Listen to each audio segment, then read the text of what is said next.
Hello friends, कैसे हैं आप सब लोग। मैं Manju Verma all in one blogs में आपका हार्दिक स्वागत करती हूं। आज हम असामी भूमिधर के बारे में जानेंगे और पूरी विस्तृत रूप से चर्चा करेंगे। असामी क्या होता है। मान लिया कि एक कोई व्यक्ति है और वो क्या करता है, जमींदार से खेत लेता है और ये खेत है जमींदार का, और ये व्यक्ति क्या करता है, जमींदार से खेत लेता है और उसके बदले में वो क्या करता है, जमींदार को लगान देता है। तो ऐसे व्यक्ति को क्या बोलते हैं, असामी भूमिधर बोलते हैं। ठीक है, ऐसे व्यक्ति को क्या बोलते हैं, असामी भूमिधर बोलते हैं। ये जो भूमि ली जाती है ना, वो भूमि जो है वो 5 वर्ष के लिए भी हो सकती है और 10 वर्ष के लिए भी निर्धारित होती है। यानी असामी भूमिधर वह भूमिधर होते हैं जिन्हें एक निर्धारित अवधि के लिए जमीन का पट्टा किया जाता है। यानी कि ये जो निर्धारित अवधि है वो 5 वर्ष भी हो सकती है और 10 वर्ष भी हो सकती है। यानी कि जो इसका वर्णन है असामी भूमिधर का, वो धारा 78 में दिया गया है। ठीक है, अगर आप धारा 78 को पढ़ेंगे तो उसमें असामी भूमिधर के बारे में बताया गया है। अब हम बात करते हैं कि जो असामी भूमिधर होता है उसके अधिकार क्या क्या होते हैं। ठीक है, इनके अधिकार जान लेते हैं कि जो असामी भूमिधर होते हैं उनके अधिकार क्या होते हैं। तो जो अधिकार है वो है उत्तर प्रदेश राजस्व संहिता की धारा 33 के अंतर्गत ये बताया गया है कि उत्तराधिकार का अधिकार प्राप्त है। यानी कौन सी धारा, धारा 33 के अंतर्गत जो है उत्तराधिकार का अधिकार प्राप्त है। ठीक है, अधिकार प्राप्त है। यानी कि अगर कोई असामी भूमिधर है, उसके पास जमीन पट्टे के रूप में मिली है 5 वर्ष के लिए, 10 वर्ष के लिए, अगर उससे पहले यानी कि किसी असामी भूमिधर की मृत्यु हो जाती है, ठीक है, तो ये जो पट्टा है वो उनके पुत्रों को यानी उस वरासतन हो जाएगा। उत्तराधिकार के अंतर्गत वो अधिकार प्राप्त है, उत्तराधिकार हो जाएगा। तो ये किसके अंतर्गत है, ये धारा 33 के अंतर्गत है। ठीक है, और धारा 84, ध्यान दीजिएगा, धारा 84 यानी कि जो भूमि का प्रयोग है उससे रिलेटेड बताया गया है। भूमि का प्रयोग, ठीक है, भूमि का प्रयोग यानी कि जिस उद्देश्य से भूमि पट्टे पर दी गई है उसी उद्देश्य से यूज करना होगा। जैसे अगर कृषि है तो खेती करना होगा, और अगर तालाब दिया गया है पट्टे में तो मत्स्य पालन हो गया, सिंघाड़ा लगाने का काम कर सकता है। तो यानी कि ये जो भूमि का प्रयोग है, किस प्रयोग के लिए भूमि उस पट्टे पे मिली है, उसी उद्देश्य को ध्यान में रखकर भूमि का प्रयोग करना होगा। तो यानी ये धारा 84 के अंतर्गत बताया गया है। ठीक है, अपनी भूमि पर वो क्या कर सकता है, असामी टीन लगा सकता है, और टीन लगाने का जो उद्देश्य होगा वो चारा रखने का होता है। तो यानी चारा रखने का अधिकार होता है, टीन लगा के वो चारा रख सकता है। खलिहान बनाने का अधिकार होता है, खाद के गड्ढे बना सकता है, कोल्हू लगाने का अधिकार होता है, और आंशिक रूप से यानी कि ये गैर कृषि कार्य करने का भी अधिकार होता है।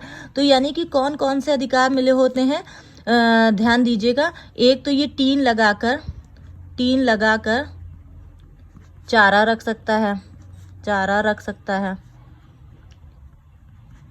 ठीक है। खलिहान बना सकता है, ठीक है, खलिहान बना सकता है।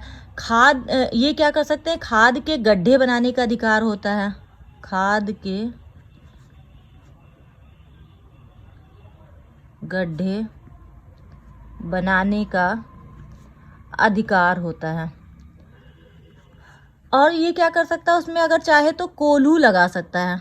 ठीक है, कोल्हू लगा सकता है। ठीक है, यानी कि इसको आंशिक रूप से कुछ गैर कृषि कार्य करने का भी अधिकार होता है।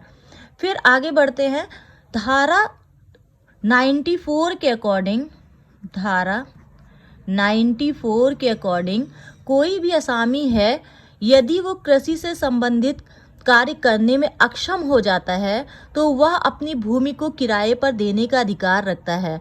यानी कि अगर कोई असामी भूमिधर है, ये असामी भूमिधर है, इसका ये लैंड है, और अगर उस भूमिधर को कोई बीमारी हो जाती है, ठीक है, कोई बीमारी हो जाती है और वो काम करने में असमर्थ है, तो ये क्या कर सकता है, इस भूमि को क्या कर सकता है, किराए पे दे सकता है, ठीक है। और जब ये ठीक हो जाएगा, इसकी ये स्वस्थ हो जाएगा और सक्षम हो जाएगा, तो ये क्या कर सकता है, पुनः अपनी ज़मीन वापस लेकर जिस यूज़ के लिए उसने ज़मीन ली थी वही कार्य करने लगेगा, ठीक है। अब आते हैं धारा 132 के अकॉर्डिंग, ठीक है। धारा 132 के अकॉर्डिंग कृषि से उत्पन्न होने वाले फल व पेड़ों पर पूर्ण अधिकार होता है, ठीक है। यानी कि अगर ये भूमि है और इसमें जो पेड़ लगे हैं और इसमें जो फल उत्पन्न हो रहे हैं उस पर पूरा अधिकार असामी भूमिधर का होता है। यदि कोई भूमिधर या ग्राम पंचायत समय सीमा से पूर्व उस भूमि से पूर्व यानी बेदखल करता है तो उसे अपने पेड़ व फसल पर पूरा अधिकार होता है। अगर 10 साल के लिए या 5 साल के लिए पट्टा मिला है, 10 वर्ष या 5 वर्ष के लिए अगर इसको पट्टा मिला है, और अगर कोई भूमिधर है यानी कि भूमिधर इसको या तो भूमिधर से कोई ज़मीन मिली होगी या ग्राम पंचायत से ज़मीन मिली होगी, ठीक है, ग्राम पंचायत से ज़मीन मिली होगी। अगर समय सीमा से पहले वो बेदखल करता है अपनी इस ज़मीन से, तो उस यानी कि जो भी फसल इस समय लगी होगी उस पर पूरा अधिकार किसका होगा, असामी भूमिधर का होगा, ठीक है। ये उम्मीद करती हूँ कि शायद समझ में आ रहा होगा, ठीक है। अब आते हैं धारा 134 के अकॉर्डिंग, ठीक है। धारा 134 के अकॉर्डिंग बिना हक के अध्यासी को बेदखल करने का अधिकार, यानी कि बिना हक के अध्यासी को बेदखल करने का अधिकार अगर किसी ने आपकी जो ये ज़मीन मिली है पट्टे पे, ठीक है, 5 वर्ष के लिए, 10 वर्ष के लिए, तो अगर उसमें जैसे ये भवन निर्माण करा ले रहा है, कुछ ऐसा कार्य करा ले रहा है जो कि रूल के अकॉर्डिंग नहीं है, ठीक है, विपरीत है, तो वो क्या करेगा, उसको बेदखल करने का भी अधिकार होता है। यानी भूमिधर को या ग्राम पंचायत को उस ज़मीन से असामी को बेदखल करने का अधिकार होता है। यदि कोई भूमिधर समय सीमा से पूर्व असामी को बेदखल करेगा तो वह जुर्माना देने का अधिकारी होगा। और अगर कोई बिना मतलब के, ठीक है, ये इसकी लैंड थी असामी भूमिधर की, और ये इसे क्या कर रहा है, जो भूमिधर है या ग्राम पंचायत है, ये क्या कर रहा है, इसको बेदखल कर रहा है समय सीमा से पहले, तो क्या है, भूमिधर या ग्राम पंचायत को जुर्माना देना पड़ेगा, ठीक है। ये धारा 137 में कहा गया है। 137 धारा कौन सी है, धारा 137 में बताया गया है कि अगर कोई भूमिधर है समय सीमा से पूर्व असामी को बेदखल करेगा तो वह जुर्माना देने का अधिकारी होगा, ठीक है।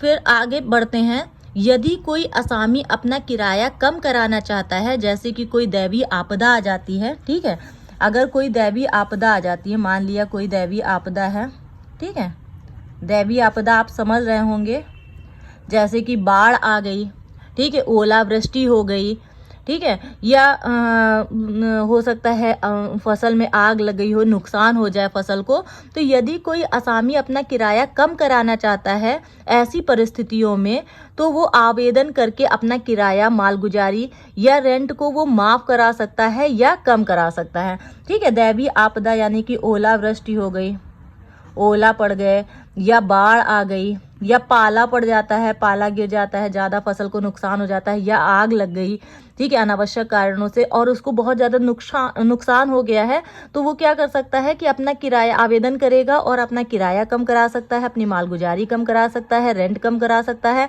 और माफ़ भी करा सकता है। ऐसा धारा 139, ये किस में कहा गया है, धारा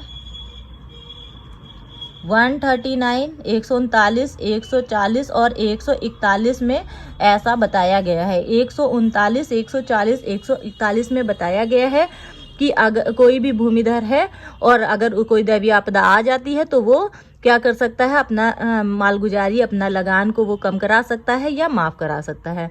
तो उम्मीद करती हूँ कि ये आसामी भूमिधर समझ में आया होगा, और आप कमेंट बॉक्स में कमेंट करके बताया कीजिए कि आपको कैसा लगा। और इससे मुझे मोटिवेशन मिलता है। और प्लीज़ मेरे इस वीडियो को लाइक कीजिए, ज़्यादा से ज़्यादा शेयर कर दीजिए, और अगर मेरा चैनल सब्सक्राइब नहीं किया है तो प्लीज़ इसे सब्सक्राइब कर लीजिए। Thank you so much.